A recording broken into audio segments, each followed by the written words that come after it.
Hello everyone, my name is Shyam Kishore and I welcome you all on my official YouTube channel of Aspirants Aboard Ascenders Aviators। तो guys grammar का lecture 3 तक हो गया था, यानी lecture 3 में मैंने नाउन चैप्टर मैंने आपको बोला कि प्रॉपर्ली हम लोग ग्रामर अभी स्टार्ट कर चुके हैं चैप्टर वाइज।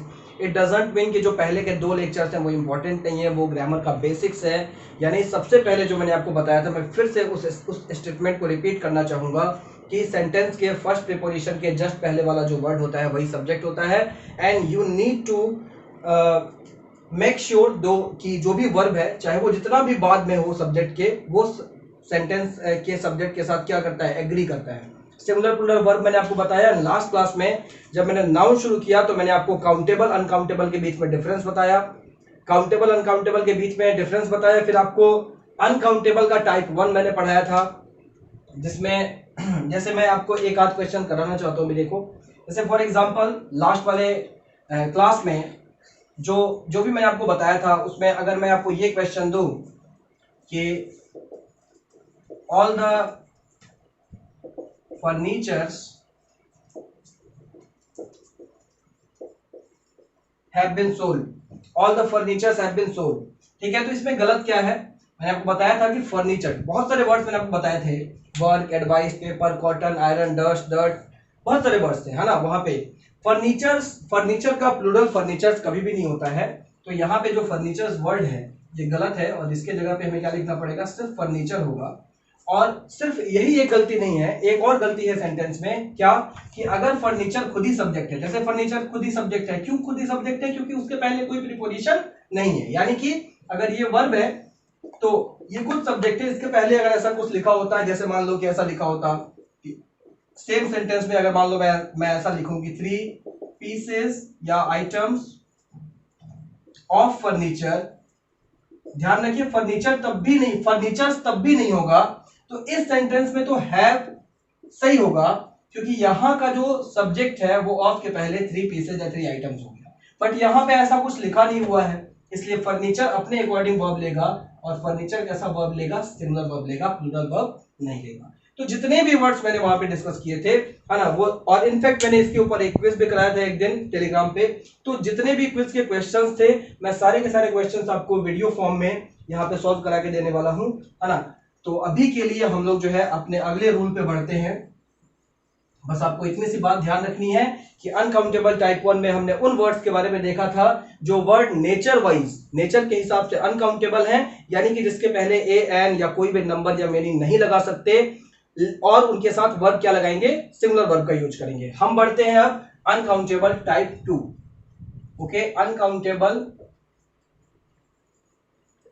टाइप 2 ये कैसे वर्ड्स होंगे, ये वैसे वर्ड्स होंगे जो अनकाउंटेबल हैं, जो कैसे वर्ड्स हैं, अनकाउंटेबल नेचर के वर्ड्स हैं, लेकिन इनके साथ अगर वर्ब लगाना पड़े तो हम कैसा वर्ब लगाएंगे, बोलो, प्लूरल वर्ब का यूज करेंगे। कैसा, प्लूरल वर्ब का यूज करेंगे।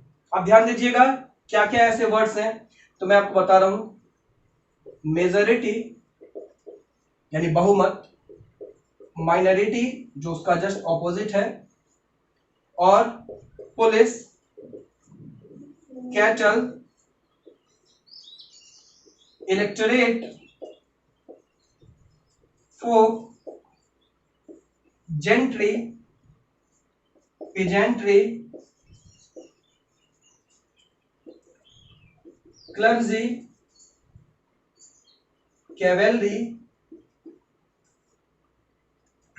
ठीक है, टेनेंट्री, ठीक है, और भी बहुत सारे वर्ड्स इस कैटेगरी में होते हैं, है ना, इंसिग्निया, ठीक है। ये सारे वर्ड्स एक बार देखो, ये जो वर्ड्स हैं ये वर्ड्स अनकाउंटेबल नेचर के वर्ड्स, मतलब ये हुआ कि इन वर्ड्स के साथ इन वर्ड्स के पहले अगर कहीं भी ए एन या कोई भी नंबर लिखा है या मेनी लिखा है तो इन चीजों को गलत माना जाएगा, क्योंकि हम काउंट नहीं कर सकते तभी तो अनकाउंटेबल है। बोलो भाई, हम काउंट नहीं कर सकते तभी तो अनकाउंटेबल है। लेकिन अगर इन वर्ड्स को वर्ब की जरूरत पड़ेगी सेंटेंस में, तो वर्ब कैसा होना चाहिए, बोलो, प्लूरल वर्ब होना चाहिए। अब यहाँ पे जो भी वर्ड्स मैंने लिखे हैं जरा एक बार उनकी मीनिंग देखते हैं। तो मेजॉरिटी, माइनॉरिटी, पुलिस, कैटल तो क्लियर होगा, कैटल मतलब अ ग्रुप ऑफ एनिमल्स, इलेक्टोरेट का मतलब क्या होता है मैं आपको बताऊं। इलेक्टोरेट का मतलब होता है, जैसे इलेक्शन से रिलेटेड लग रहा है कि इलेक्शन से रिलेटेड, सो इलेक्शन में कौन पार्टिसिपेट करते हैं, वोटर्स पार्टिसिपेट करते हैं। So electorate generally means a group of voters, a group of voters. Folk means simply people, folk का मतलब लोग होता है ना। जेंट्री का मतलब क्या होता है, जेंट्री का मतलब होता है अ group of gentleman, a group of gentleman, यानी कि सज्जनों के समूह को एक तरह से हम क्या बोल सकते हैं, जेंट्री बोल सकते हैं। So a group of gentleman. Clear है, ध्यान दीजिएगा। अ ग्रुप ऑफ जब मैंने लिखा तो यहां मैन लिखूंगा तो गलत हो जाएगा, क्योंकि ग्रुप बनने का मतलब है कि एक से ज्यादा आदमी होगा, यानी कि अ ग्रुप ऑफ लगा है तो इसके बाद प्लूरल लिखना कंपलसरी है। Now what is the meaning of pageantry, let me change the marker. तो what is the meaning of pageantry, pageantry का मतलब हुआ, जैसे मैंने जेंट्री का मतलब लिखा ग्रुप ऑफ जेंटलमैन, ठीक उसी तरह से पेजेंट्री का मतलब हो जाएगा अ ग्रुप ऑफ पीजेंट्स। और पीजेंट्स का मतलब क्या होता है, पीजेंट्स का मतलब फार्मर्स या लेबर्स होता है, ठीक है, फार्मर्स या लेबर्स होता है। क्लर्जी का मतलब, क्लर्जी का मतलब हो जाएगा अ group of religious people, a group of religious people, यानी धार्मिक लोगों का जो समूह है उसको हम क्लर्जी बोलते हैं। नेक्स्ट वर्ड है कैवेलरी, कैवेलरी का मतलब हो जाएगा अ ग्रुप ऑफ हॉर्समैन, हॉर्समैन यानी घुड़सवारों के समूह को हम कैवेलरी बोलते हैं, ठीक है। जैसे कैवेलरी है ठीक उसी तरह से इन्फेंट्री भी होता है गाइस। इन्फेंट्री को मैं थोड़ा अलग से डिस्कस करना चाहूंगा, है ना, क्योंकि इन्फेंट्री जो है इन्फेंट से रिलेटेड नहीं है, मीनिंग वाइज रिलेटेड है, बट कैसे ये वर्ड इवोल्व हुआ है और फाइनली इन्फेंट्री का मतलब क्या बन के आता है देखेंगे इसको। टेनेंट्री का मतलब ठीक उसी तरह से हो जाएगा ग्रुप ऑफ टेनेंट्स। मैंने वो क्या आपको पढ़ाया, मैंने बताया कि टेनेंट का मतलब किराएदार होता है, रेंटर होता है ना। मैंने आपको रेंटर और रेंटियर में फर्क बताया था। अगर आपको रेंटर और रेंटियर में फर्क नहीं पता है तो आप मेरे वोकैब की वीडियो देखिए। अगर वो वैसे वर्ड्स जिसका मीनिंग मैं अभी कह रहा हूं कि मैं आपको पढ़ा चुका हूं पहले और आपको अभी तक नहीं पता है, तो आपको मेरे वोकैब वाले वीडियोस देखने चाहिए। टेनेंट का मतलब किराएदार होता है, अ ग्रुप ऑफ टेनेंट्स, इसका मतलब क्या हो गया, यानी कि किराएदारों का समूह है। इंसिग्निया का मतलब अ मार्क और साइन होता है ना, एक प्रतीक चिन्ह होता है, अ मार्क और साइन होता है। इन्फेंट्री का मतलब क्या होता है, तो फिलहाल तो इन सब की मीनिंग मैंने बताई है, सेंटेंस में यूज करके आपको दिखा रहा हूं, but before that let me explain infantry, है ना। एक अच्छे से मैं आपको इन्फेंट्री को एक्सप्लेन करता हूं, आप ध्यान दीजिएगा कि इन्फेंट्री वर्ड कैसे बना है, इन्फेंट का मतलब क्या होता है ना, और इन्फेंट्री के साथ कैसे हम इन्फेंट्री को डिफाइन करेंगे, एक बार देखिएगा, समझिएगा बातों को। जैसे देखो, सबसे पहली बात तो इन्फेंट का मतलब क्या होता है, तो इन्फेंट का मतलब होता है न्यूबॉर्न, न्यूबॉर्न बोल सकते हैं। न्यूबॉर्न के बाद बेबी लगाना जरूरी नहीं है, न्यूबॉर्न का मतलब ही है baby. So infant means newborn, but infantry means a group of foot, क्या हम फुट सोल्जर्स लिखेंगे, बताओ, यानी पैदल वाले सैनिक, सो फुट सोल्जर्स। मैं आपको बताऊं कि फुट सोल्जर्स लिखना गलत हो जाएगा। रीजन क्या है, फुट वर्ड का, समझिएगा, फुट वर्ड के बारे में आपको बताता हूं। फुट वर्ड का मतलब जब पैर होता है ना, तो फुट का प्लूरल, प्लूरल जो है फीट होता है ना। जब फुट का मतलब पैर होता है या फिर एक यूनिट है मेजरमेंट का, लेंथ के मेजरमेंट का एक यूनिट है, तो उस सेंस में फुट का प्लूरल क्या होता है, फीट होता है। लेकिन फुट का खुद ही मतलब पैदल सैनिक भी होता है, और जब फुट का मतलब पैदल सैनिक होता है तो वो खुद ही सिंगुलर है और खुद ही क्या है, प्लूरल है। इसलिए यहाँ पे ग्रुप ऑफ फुट सोल्जर्स लिखने की बजाय हम सिर्फ क्या लिखेंगे, अ ग्रुप ऑफ फुट लिखेंगे। तो मैं आपको बार बार कह रहा हूं कि अ ग्रुप ऑफ जब भी लिखेंगे तो बाद में प्लूरल आएगा। आप ये मत कहिएगा सर आपने गलती से फुट लिख दिया, फीट होना चाहिए, नहीं भाई नहीं, इसी फुट का मतलब पैदल सैनिक है, प्लूरल में भी और singular. Is it clear guys. ये वर्ड बना कैसे, इन्फेंट का मतलब क्या होता है, न्यूबॉर्न। तो जैसे लाइफ की शुरुआत इन्फेंट है, वैसे लड़ाई की शुरुआत इन्फेंट्री से होती है। ये एक ट्रेडिशन सा बन गया था जब पुराने टाइम में जब लड़ाई होती थी, सबसे पहले पैदल सैनिक ही आपस में, अभी आजकल महाभारत आप देखे रहे होंगे, सबसे पहले वो पैदल सैनिक आपस में लड़ते थे। तो इस कन्वेंशन से इसका नाम जो है क्या बना हुआ है, infantry. Is it clear guys. Clear है? तो इन्फेंट्री थोड़ा सा क्लियर होना चाहिए आपको, फूट क्लियर हुआ। अब थोड़ा आगे बढ़ते हैं और एग्जांपल्स की बात करते हैं, ध्यान दीजिएगा।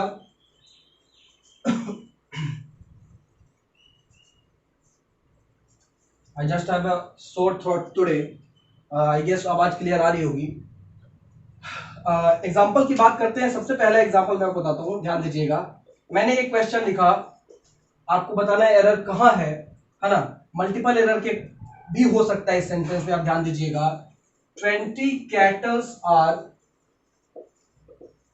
Grazing in the field but 1 cattle is missing. यानी कि सेंटेंस का सेंस तो क्लियर है कि 20 जो है वो जो फील्ड में चल रहे हैं और एक जो है वो मिसिंग है। क्या प्रॉब्लम है? प्रॉब्लम ये है, दिख रहा होगा आपको प्रॉब्लम। मैंने आपको बोला कि कैटल वर्ड का नेचर क्या है? अनकाउंटेबल, यानी कि आप इसमें एस नहीं लगा सकते, यानी कि आप इसके पहले नंबर भी नहीं लगा सकते, यानी कि यहाँ पे एस भी गलत है और यहाँ पे 20 भी गलत है। तो क्या 20 हटा देंगे? बोलो, तो क्या 20 हटा देंगे? यानी cattle are grazing in the field, है ना? सिर्फ इतना बोलेंगे क्या? यार अगर मुझे बोलना है कि 20 पशु, तो किसी भी तरीके से तो बोलना पड़ेगा ना, अपनी बात को रखना तो पड़ेगा ना। अब ऐसा तो है नहीं कि इंग्लिश लैंग्वेज में इस बात को बोलने का कोई तरीका ही नहीं है, ऐसा नहीं है भाई। अब मैंने आपको क्या तरीका बताया था, आप एक फ्रेजल प्रीफिक्स लगाएंगे।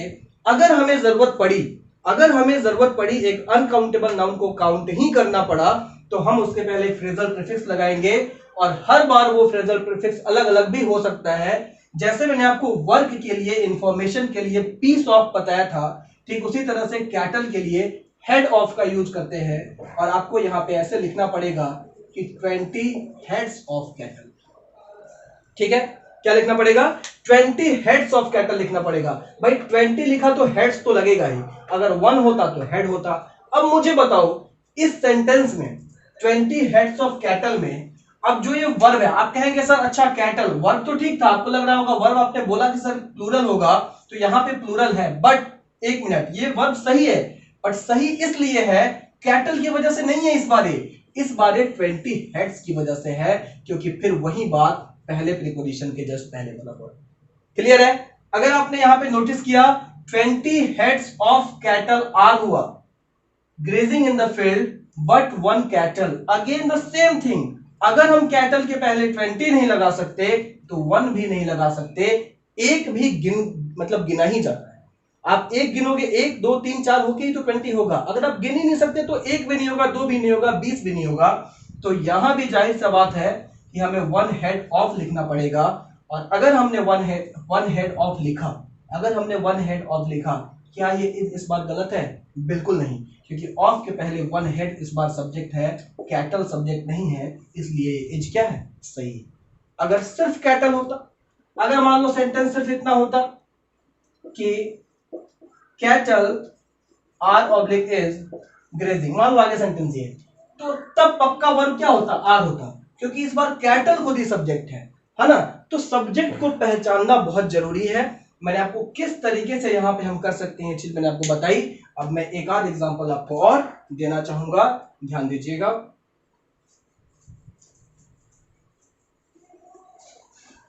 फॉर एग्जाम्पल, मैं मेजोरिटी वर्ब जो वर्ड है उसके बारे में थोड़ा चर्चा करता हूं। देखो एक एग्जाम्पल मैं आपके सामने लिखता हूं, है ना? इन डेमोक्रेसी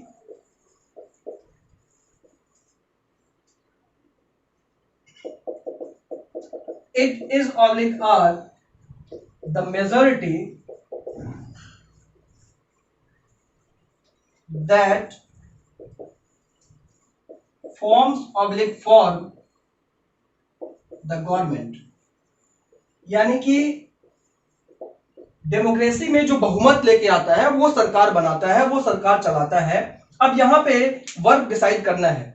भाई मेजोरिटी का रोल होगा तब ना। एक सेंटेंस मैंने आपके लिए ये लिखा, एक दूसरा सेंटेंस देखिएगा, ध्यान से देखिएगा। Majority is are, you can say majority is R in power, so they do not listen to anyone। Suppose करिए ये सेंटेंस है, थोड़ा सा ऐसा बन गया, बट मैं आपको एक बात बताना चाहता हूं, आप ये चीज समझिए। आपको सेंटेंस बनाने को तो एग्जाम में नहीं आता है, आपको क्या करना होता है, आपको एरर फाइंड आउट करना होता है। अब यहाँ पे दो सेंटेंस है। सबसे पहली बात इस सेंटेंस की करते हैं, majority is are in power so they do not listen to anyone, यानी कि वो किसी को सुनते नहीं है क्योंकि वो पावर में है। तो इस बार समझिएगा, यहाँ मेजोरिटी वर्ब खुद ही सब्जेक्ट है। क्यों सब्जेक्ट है खुद ही?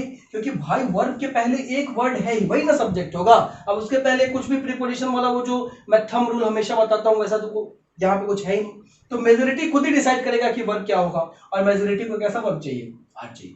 सो majority are in power. So एक और चीज ध्यान दीजिएगा, अगर हमारा सब्जेक्ट मेजोरिटी है तो सिर्फ वर्ब सब्जेक्ट के अकॉर्डिंग नहीं होगा, पूरा का पूरा सेंटेंस इसके अकॉर्डिंग चलेगा। इसलिए आप ध्यान दीजिएगा, यहां पे दे आया है, इट लिख देंगे तो गलत हो जाएगा।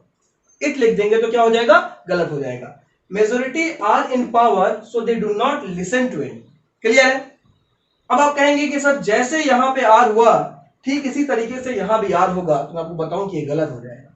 समझिएगा बात को, यहां पे आर नहीं होगा, यहां पे इज ही होगा। रीजन क्या है, क्या रीजन है यहां पे?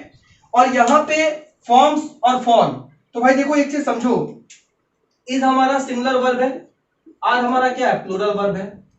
फॉर्म्स हमारा सिंगुलर वर्ब है, फॉर्म क्या है, प्लूरल वर्ब है। ठीक, यहां पे मैं कह रहा हूं सिंगुलर वर्ब होगा, लेकिन मैं आपको बताऊं कि यहां पे प्लूरल वर्ब होगा। ऐसा क्यों हो रहा है, क्या हो गया? अगर मेजॉरिटी को ही डिसाइड करना था तो मेजॉरिटी के हिसाब से अगर यहां प्लूरल हुआ तो यहां भी प्लूरल होना चाहिए था, लेकिन ऐसा नहीं हुआ। क्या रीजन है? तो बात को समझिएगा, मैं नीचे वाला सेंटेंस मिटाता हूं और आपको एक चीज समझाता हूं कि ये कैसे डिसाइड होगा। ठीक है, तो इंग्लिश में एक कॉन्सेप्ट है बेटा, बहुत ध्यान से बात को समझना, क्योंकि ऐसे सेंटेंसेस बहुत फ्रीक्वेंटली आते हैं। एक कॉन्सेप्ट है इंट्रोडक्टरी सब्जेक्ट का। Now this is a concept, इसको बहुत ध्यान से समझिए, ब्रैकेट में करके लिखिए। इंग्लिश में एक कॉन्सेप्ट है इंट्रोडक्टरी सब्जेक्ट का। क्लियर? अब इंट्रोडक्टरी सब्जेक्ट क्या होता है? यानी कि कई बार हम सब्जेक्ट को इंट्रोड्यूस करते हैं खुद के मन से, और ऐसा दो केस में होता है, या तो देयर के साथ या तो इट के साथ। अब बात को समझिएगा, या तो देयर से सेंटेंस शुरू होगा या तो इट से सेंटेंस शुरू होगा। ठीक है, ये देयर और इट को हम इंट्रोडक्टरी सब्जेक्ट बोलते हैं, क्योंकि यहां से इंट्रोड्यूस हो रहा है, सेंटेंस यहां से शुरू हो रहा है, इसलिए इसका नाम इंट्रोडक्टरी सब्जेक्ट है। और देयर और इट ये दोनों कैसे वर्ब लेंगे, तो ध्यान दीजिएगा, देयर के बाद यहां पे जो भी वर्ब आना होगा, भाई बहुत ही ध्यान से इस बात को समझना, देयर के बाद यहां पे जो भी वर्ब आना होगा वो देयर डिसाइड नहीं करेगा, ये जो वर्ड होगा ये डिसाइड करेगा। उसके बाद जो लिखा होगा वो डिसाइड करेगा कि यहाँ पे क्या वर्ब होगा, लेकिन इट के बाद जो भी वर्ब होगा वो इट डिसाइड करेगा कि क्या वर्ब होगा। बाद में क्या लिखा है उससे मतलब नहीं। मतलब इंट्रोडक्टरी सब्जेक्ट दो हो गए, देयर हो गया, इट हो गया। देयर के बाद जो वर्ब आएगा उसके बाद वाला वर्ड बताएगा कि क्या वर्ब होना चाहिए, मतलब ये सब्जेक्ट है। और इट के अपना वर्ब खुद ही डिसाइड करता है। अब क्योंकि इट सिंगुलर है, इसलिए हम कह सकते हैं कि इट के बाद आने वाला हर वर्ब क्या होना चाहिए, सिंगुलर होना चाहिए, इररिस्पेक्टिव ऑफ द फैक्ट कि उसके बाद सिंगुलर लिखा है या प्लूरल लिखा है। तो आप मेरी बात समझ रहे होंगे, ये जो इज आया है ये मेजॉरिटी की वजह से नहीं आया है, ये इट की वजह से आया है, इसलिए इज होगा। अब जैसे बात समझो, जैसे मैंने बोला कि it is oblique are they who pluck the flowers, यानी कि सेंटेंस का मतलब है, किसी ने पूछा कि भाई फ्लावर, ये फूल कौन तोड़ रहे हैं, कौन तोड़ रहे हैं रोज फूल, तो कहा गया कि इट इज दे, यानी कि ये वो लोग हैं जो फूल तोड़ते हैं, ये वो लोग हैं। इट से शुरू हुआ, अब दे के हिसाब से सोचो तो आर होगा, इट के हिसाब से इज होगा। फंस गया? नहीं फंसा। अब आपको पता है कि इट के बाद जो आएगा वो इट खुद लेगा, यानी कि यहां पे भले यहां पे दे हो, ही हो, आई हो, शी हो, जो हो, लेकिन यहां पे इज होगा, आर नहीं होगा। क्लियर है? लेकिन जरा एक बार देयर का एग्जांपल सोचना, अगर मैं कहूंगा कि there was oblique were a king, एक राजा था, तो यहां पे वाज होगा। क्या देयर चुना? क्या देयर ने अपना वर्ब सेलेक्ट किया? नहीं, अब किंग ने अपना वर्ब सेलेक्ट किया, क्योंकि देयर के बाद का वर्ब उसके बाद वाला वर्ड दिखाता है, उसके बाद वाला वर्ड बताता है, डिसाइड करता है। ये कैसे समझ सकते हैं भाई? चेंज कर लेते हैं, there was oblique were two kings, दो राजा थे। अब बताओ वाज होगा कि वर? अब वर होगा क्योंकि ये प्लूरल हो गया। समझे कि नहीं बात को? तो यही बात मैं आपको बताना चाह रहा था कि इट अपना वर्ब खुद डिसाइड करता है, और क्योंकि इट सिमिलर है इसलिए वर्ब सिमिलर होगा इट के बाद हमेशा। लेकिन देयर के बाद का जो वर्ब होगा वो जो वर्ब होगा वो कौन डिसाइड करेगा? उसके बाद वाला वर्ब डिसाइड करेगा। क्लियर है? लेकिन यहां का जो वर्ब है फॉर्म्स या फॉर्म में प्लूरल क्यों हुआ? क्योंकि द मेजॉरिटी डिसाइड करेगा कि यहाँ का वर्ब क्या होगा। आगे हम लोग प्रोनाउन में इस कॉन्सेप्ट को पढ़ेंगे, बट फिलहाल के लिए मैं बस बता देता हूं कि ये जो दैट यहां पे यूज हुआ है ये एक रिलेटिव प्रोनाउन है, और इसका ये नियम होता है कि इसके बाद का जो भी वर्ब होगा ये इसके जस्ट पहले वाले वर्ड के अकॉर्डिंग होगा। इसके जस्ट पहले क्या लिखा है वही इंपॉर्टेंट है। इसके जस्ट पहले क्या है? मेजॉरिटी। ये प्लूरल वर्ब चाहिए इसलिए आगे प्लूरल वर्ब। बोलो गाइस, क्लियर है कि नहीं वाला एग्जांपल? समझ में आया आपको? है ना? मैं एक आध एग्जांपल और देता हूं। इस बात को बिल्कुल इट और देयर वाली बात को बिल्कुल ध्यान से आप समझ लीजिए। थोड़ा सा आगे बढ़ते हैं। मैं बिल्कुल जल्दबाजी में नहीं हूं, क्योंकि ये वो बेसिक चैप्टर्स हैं जिस पे जितना काम किया जाए, जितने एग्जांपल्स कराए जाए उतना ही बढ़िया होगा। और एग्जांपल सिर्फ उतने ही नहीं करा रहा हूं जितने आप यहाँ पे देख रहे हैं, मैं इसके बेसिस पे क्विज कराता हूं। इसलिए उस क्विज को आप जरूर अटेम्प्ट करिए। आप अपने परफॉर्मेंस को इवेल्युएट तभी कर पाएंगे जो मैं पढ़ा रहा हूं आपकी समझ में आया या नहीं आया, है ना? ये कैसे आप इवेल्युएट करेंगे? आप टेलीग्राम पे t.me/aspirantsabroad के ग्रुप को ज्वाइन कर सकते हैं, और वहां पे जैसे कल मैं इस कॉन्सेप्ट पे जो भी मैंने इस क्लास में पढ़ाया इसके ऊपर मैं क्विज कराऊंगा टेलीग्राम के इस ग्रुप पे। आप इसको ज्वाइन करिए और वहां पे क्विज अटेम्प्ट करिए और अपने परफॉर्मेंस को, अपनी नॉलेज को इवेल्युएट करिए। क्लियर है गाइस? जैसे मैंने कहा कि the police is oblique are running after. Run after का मतलब क्या होता है? चेज करना। रन आफ्टर का मतलब क्या होता है? बोलो बेटा। चेज करना। रन आफ्टर का मतलब होता है कि किसी का पीछा करना, to chase running after the thief. ठीक है? पुलिस चोर का पीछा कर रही है। इज होगा या आर होगा? ऑब्वियसली आर होगा, इज नहीं होगा। क्यों? क्योंकि पुलिस को कैसा वर्ब चाहिए? प्लूरल वर्ब चाहिए। पुलिस को कैसा वर्ब चाहिए? प्लूरल वर्ब चाहिए। बट यहाँ पे एक एक्सेप्शन है, और वो एक्सेप्शन भी मैं आपको बता देता हूं। कई दफा आप ऐसा देखेंगे कि पुलिस के साथ में सिंगुलर वर्ब का यूज किया गया है, और ऐसा क्यों किया गया है मैं आपको बता रहा हूं कि ऐसा कब करेंगे।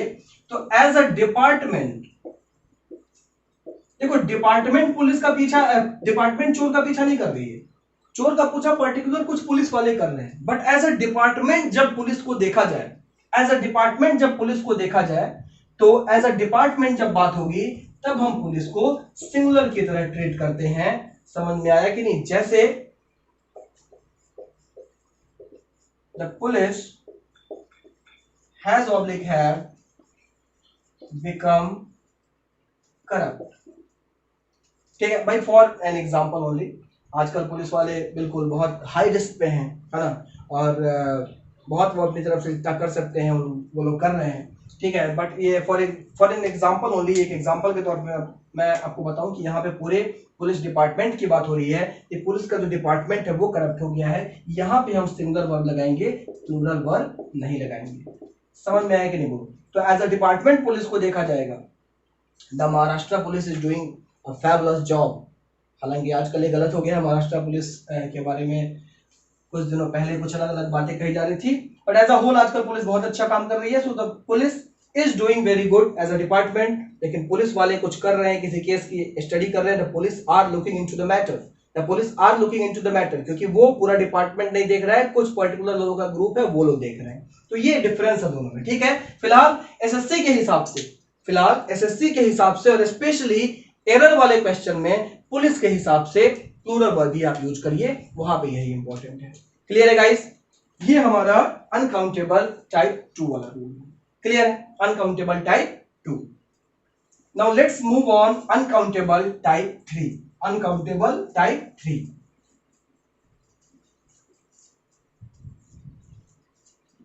अब थोड़ा सा आपको बता दूं, दिमाग में एक ब्लूप्रिंट टाइप से होना चाहिए, है ना? जैसे कि अनकाउंटेबल टाइप 1 में मैंने आपको ऐसे वर्ड्स बताए जिनका नेचर तो अनकाउंटेबल था, लेकिन जो अपने हिसाब से वर्ब ले रहे थे, बोलो क्या? Singular word. क्लियर?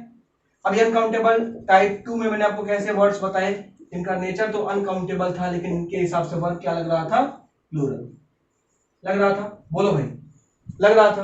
तो अनकाउंटेबल टाइप 3 क्या है फिर, तो देखिएगा क्यों अनकाउंटेबल टाइप 3 वाले वर्ड्स अनकाउंटेबल टाइप 1 वाले वर्ड्स से अलग हैं, ध्यान दीजिएगा। अनकाउंटेबल टाइप 1 के जो भी वर्ड्स थे उनके लास्ट में एस या ईएस नहीं लगा था। कैसे कैसे वर्ड्स थे याद करो, इंफॉर्मेशन, क्या, accommodation, traffic, dust, dirt, glass, grass, work, advice, बहुत सारे वर्ड्स थे, सीनरी, है ना, पोएट्री, ऐसे वर्ड्स वहां पे थे। बट अभी जो मैं वर्ड्स आपको बताने वाला हूं, अनकाउंटेबल टाइप 3, अनकाउंटेबल नेचर के वर्ड्स हैं, दिखेंगे प्लूरल की तरह। चाहो तो लिख लो, ऐसे हिंदी में लिख लो भाई, समझने से मतलब है कि दिखेंगे प्लूरल की तरह लेकिन है नहीं, है ना, दिखेंगे प्लूरल की तरह लेकिन है नहीं बिल्कुल भी। देखिएगा, मैथमेटिक्स, लास्ट में एस लगा है, बट क्या है, प्लूरल है? बिल्कुल नहीं, सब्जेक्ट का नाम है भाई और सिंगुलर की तरह ही ट्रीट करेंगे। Mathematics, politics, economics, physics, statics, dynamics, statics, ये सब सब्जेक्ट्स के नाम है। और बेटा ये सारे के सारे शब्दों के लास्ट में एस लगा है, क्या ये प्लूरल है? नहीं। क्या ये सिंगुलर है? नहीं। दोनों में से कुछ नहीं। आप कहेंगे सर ये क्या बात हुई, दोनों में से कुछ नहीं? अरे हाँ भाई, यही बात हुई, क्योंकि जो सिंगुलर प्लूरल दोनों नहीं होता है वही तो अनकाउंटेबल होता है। अनकाउंटेबल का मतलब क्या हुआ? अनकाउंटेबल का मतलब यही हुआ कि ना ये सिंगुलर है और ना ये प्लूरल है। ना इसके पहले ए एन 2 3 मेनी कोई नंबर लगा सकते हैं, ना ही इनमें से एस हटा सकते हैं, ना ही इसमें एस एस दोबारा से लगा सकते हैं, कुछ नहीं कर सकते, है ना। लेकिन अगर इनको सिंगुलर, अगर इनको वर्ब की जरूरत पड़ी तो आप किस तरह का वर्ब लगाएंगे? Obviously singular verb. ऑब्वियसली कैसा वर्ब लगाएंगे, बोलो, सिंगुलर वर्ब। तो ये बात हो गई। नेक्स्ट, इसके अलावा कुछ और वर्ड्स हैं, ध्यान दीजिएगा, जैसे एथिक्स। एथिक्स का मतलब क्या होता है? हिंदी में बोलते हैं नीति, इंग्लिश में पॉलिसी बोल सकते हैं। एथिक्स। न्यूज, अब क्या न्यूज का न्यूजेज होगा कभी? कभी नहीं। तो न्यूज वर्ड को हम सिंगुलर की तरह यूज करेंगे। जैसे बिलियर्ड्स, गेम से रिलेटेड कुछ वर्ड्स, एथलेटिक्स, इनिंग्स। कभी भी इनिंग नहीं होता, इनिंग्स होता है। First innings, second innings, first भी है तो इनिंग्स ही होगा। बात समझ रहे हैं कि नहीं? फर्स्ट भी होगा तो इनिंग्स ही होगा, सेकेंड भी होगा तो इनिंग्स ही होगा, है ना, 2 3 4 होगा तब भी इनिंग्स ही होगा। क्लियर है? So billiards, athletics, innings, gymnastics,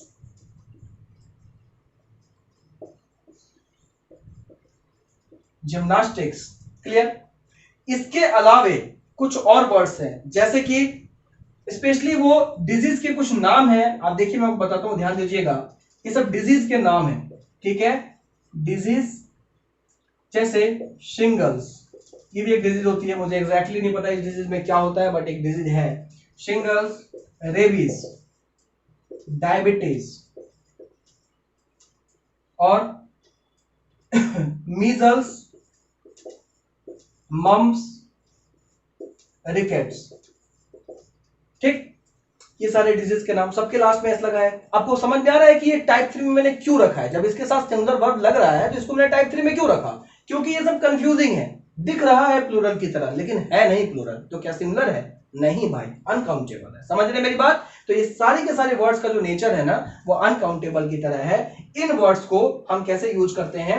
इन वर्ड्स को हम सेंटेंस में सिंगुलर की तरह यूज करेंगे, है नहीं, बट सिंगुलर की तरह यूज करेंगे और इनके साथ वर्ब क्या लगाएंगे, बोलो, सिंगुलर वर्ब लगाएंगे। एक ही इसमें अलग है और वो क्या है? Innings.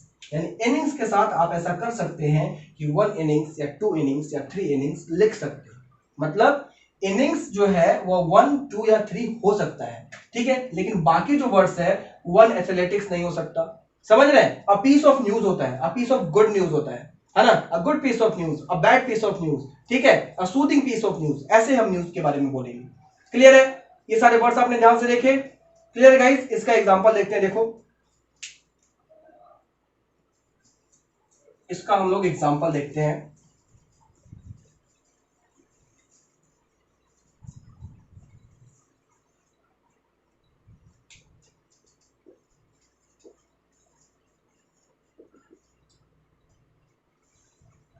Mathematics is oblique are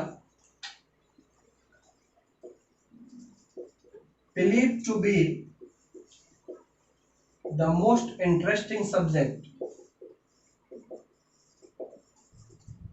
ठीक है, mathematics is oblique are believe to be the most interesting subject. तो मैथमेटिक्स को डिसाइड करना है कि वर्ब क्या होगा, तो कैसा वर्ब लगाएंगे, सिंगुलर वर्ब लगाएंगे। ओके गाइस,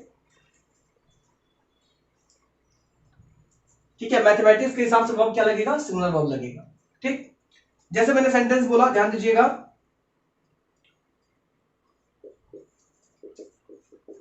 कि politics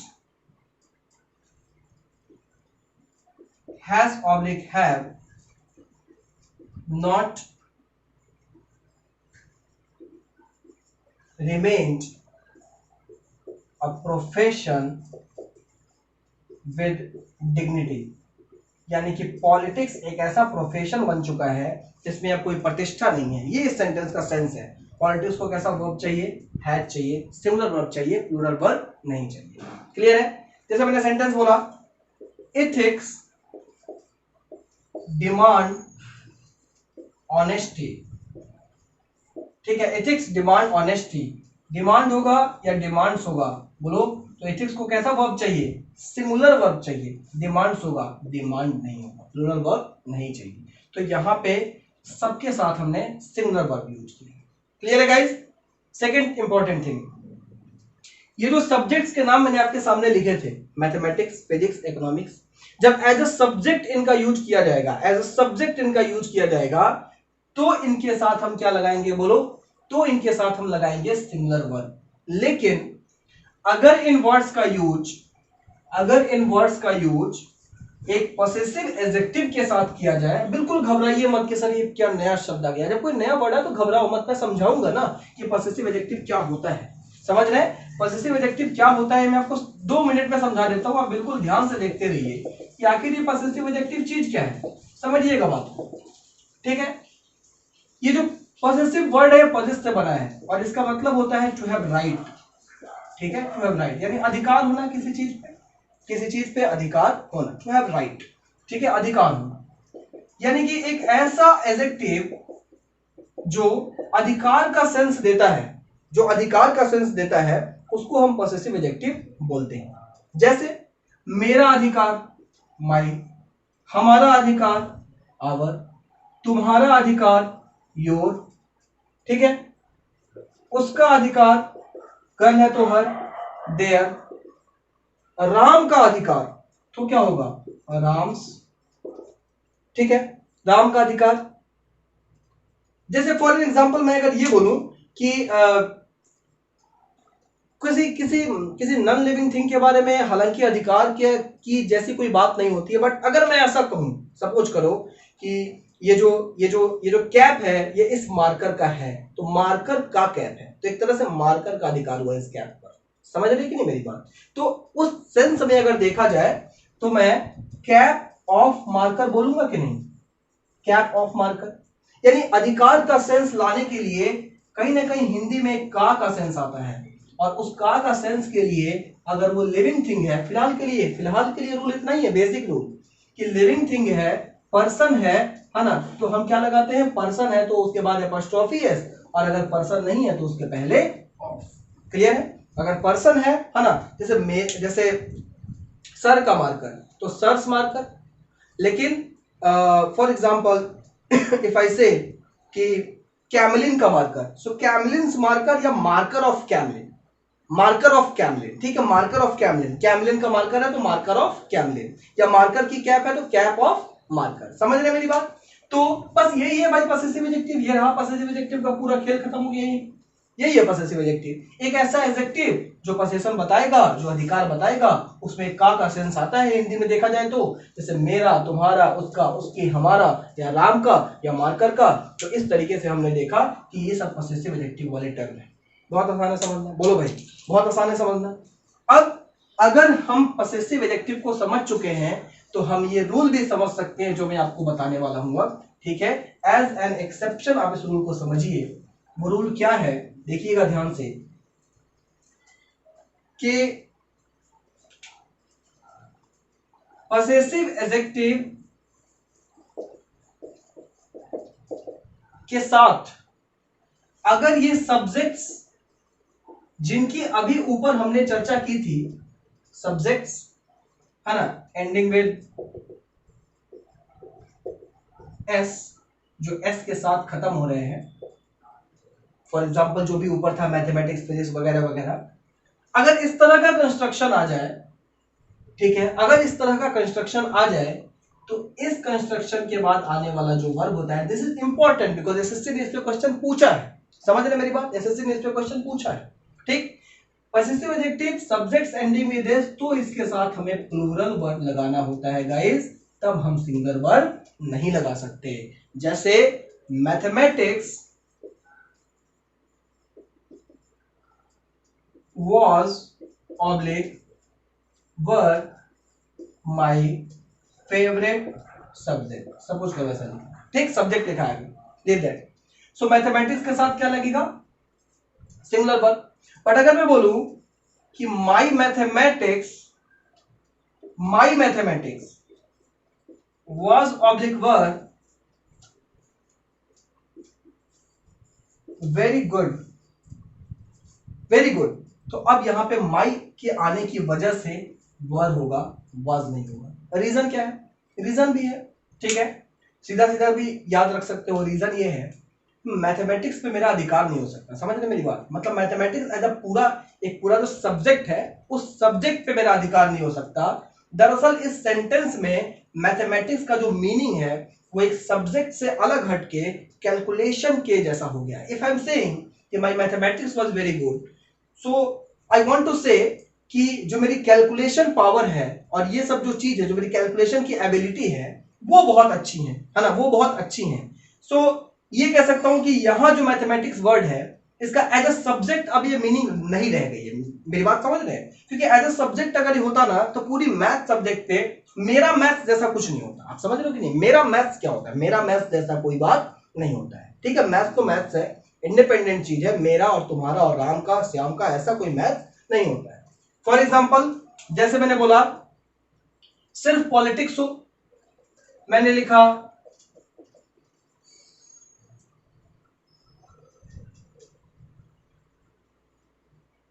politics is ऑब्लिकार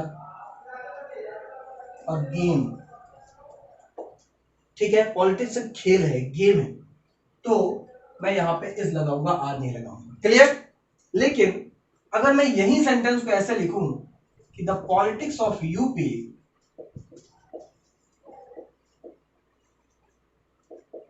is oblique are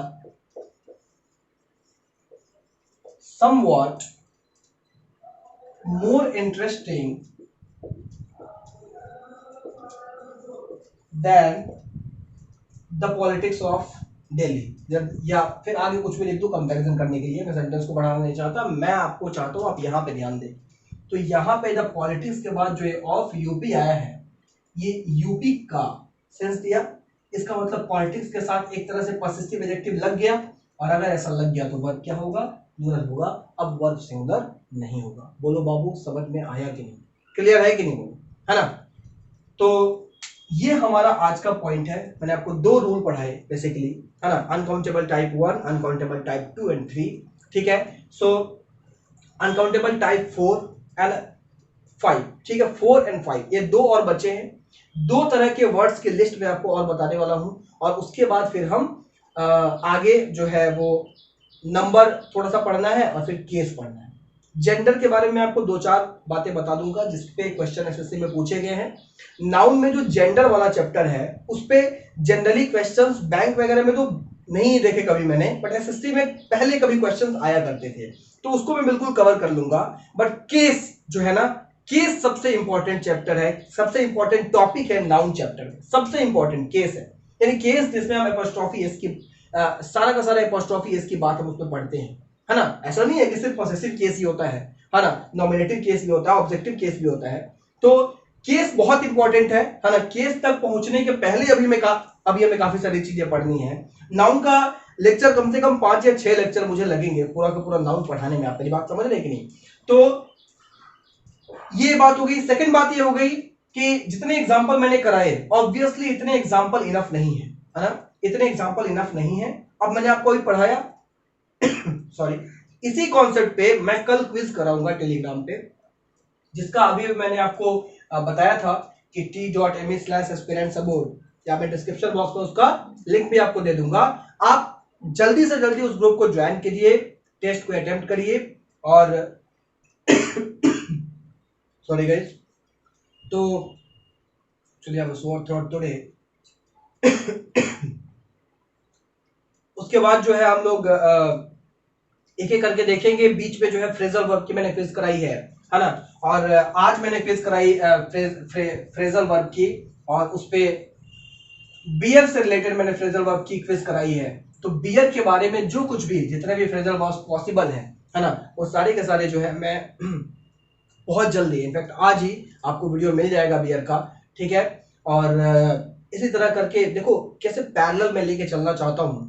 लगातार ग्रामर पढ़ेंगे तो बोर हो जाएंगे, लगातार वोकैब पढ़ेंगे तो वोकैब से बोर हो जाएंगे। मैं चाहता हूँ कि दोनों चीजें पैरेलल चलती रहे, है ना। मैंने आपको बोला भी था कि रीडिंग सेक्शन के लिए, रीडिंग सेक्शन के क्वेश्चंस को सॉल्व करने के लिए आपकी ग्रामर जितनी अच्छी होनी चाहिए उतनी अच्छी आपकी वोकैब होनी चाहिए। तो दोनों को पैरेलल लेके चलेंगे तभी तो लास्ट में इतने आप इनफ आपके पास नॉलेज हो पाएगा, या इनफ आपके पास आपका एक्सपीरियंस हो पाएगा कि क्वेश्चंस को डील करने का, कि आप फाइनली जो है रीडिंग सेक्शन को अटेम्प्ट कर सकते हैं। क्लियर है मेरी बात? तो ये मेरा प्लान है, मेरा प्लान आपके सामने ओपन है, एकदम क्लियर है, ठीक है। ग्रामर पढ़ते रहना है, पैरेलल में लेके चलना है, क्या बोलो, वोकैब, साथ में हर जो भी मैं पढ़ा रहा हूं उसके ऊपर क्विज अटेम्प्ट करते रहना है। उस क्विज का सॉल्यूशन भी मैं बहुत जल्दी प्लान कर रहा हूं कि जो है आपको मिल जाए, उस क्विज का सॉल्यूशन भी यूट्यूब पे आपको मिल जाए, ठीक है। सारे क्वेश्चंस का सॉल्यूशन मिल जाए। हालांकि हम लोग वहां टेलीग्राम पे डिस्कस भी करते हैं, जो भी क्वेश्चन इमीडिएटली आफ्टर क्विज, जो भी क्वेश्चन वहां रेज करते हैं बच्चे, उसका मैं तुरंत ही आंसर वहां पे करता हूं, है ना।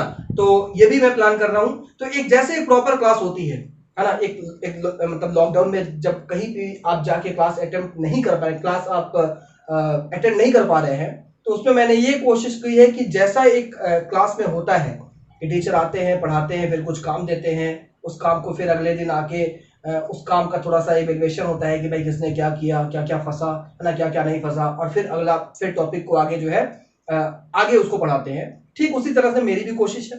समय बहुत है हमारे पास, ये सबसे अच्छी बात है, एक तरीके से बोल सकते हैं, है ना।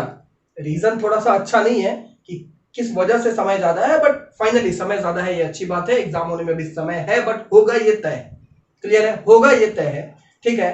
तो आप लोग बिल्कुल ध्यान से पढ़ते रहिए।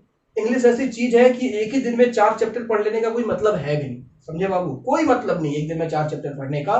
थोड़ा थोड़ा पढ़ रहे हैं, पढ़ते रहो, जो भी बुक है थोड़ा उसको भी पढ़ सकते हो। लेकिन इतना मैं आपको बता दूं कि फॉर एग्जाम्पल लुसेंट की बुक आपने उठाई, आप लुसेंट पढ़ना शुरू किए, आप बिल्कुल पूरा का पूरा नहीं पढ़ पाएंगे, है ना, अनटिल अनलेस आपको सिर्फ आपका यही एम हो कि भाई बस अंग्रेजी में पीएचडी कर लेनी है, अनटिल अनलेस आपका ये एम हो, है ना, तो आप पूरा का पूरा नहीं पढ़ पाएंगे उसको। That's why you need us, teachers की जरूरत है भाई। इतनी बुक है, इतनी मोटी, इसमें से ये जरूरी है, ये पढ़ लो, इसमें से ही आएगा, इससे तुम्हारा काम चल जाएगा, ठीक है। तो जितने वर्ड, अब जो भी मैं लिस्ट बता रहा हूं, अगर आप बुक देखेंगे तो इसमें बहुत सारे 2 4 5 6 वर्ड्स एक्स्ट्रा ही दिखेंगे, समझ रहे हैं मेरी बात, बुक्स में। लेकिन जरूरी नहीं है कि आप सारे के सारे जानो, ये वो नॉर्मल थे जो जनरली क्वेश्चंस में यूज होते हैं, है ना। हर टाइप पे मैं उतने बता रहा हूं आपको जितने क्वेश्चंस पे यूज होते हैं, है ना। इतना आपके लिए इनफ है, आप इतना करोगे तो कोई भी क्वेश्चन नहीं छूटने वाला। कभी भी एग्जाम में इनके अलावे जो वर्ड्स है उनसे क्वेश्चन नहीं पूछा गया, ठीक है। ये आप एक तरह से आप बोल सकते हैं कि ये प्रूफ है, ठीक। तो आप बिल्कुल भरोसा रखिए, पढ़ाई करिए, घर पे रहिए, है ना। और ये है कि थोड़ा सा अपना हेल्थ का भी ख्याल रखिए आप लोग। क्लियर है गाइस? ठीक है, तो stay home, stay safe guys. और हाँ प्लीज, अगर आपको वीडियो पसंद आया हो तो प्लीज लाइक करिए, शेयर करिए, सब्सक्राइब करिए मेरे चैनल को, और बेल वाला बटन प्रेस करिए सो दैट आपको हमेशा नोटिफिकेशन मिलती रहे। Okay guys, okay, see you on tomorrow's quiz on Telegram group. Thank you guys.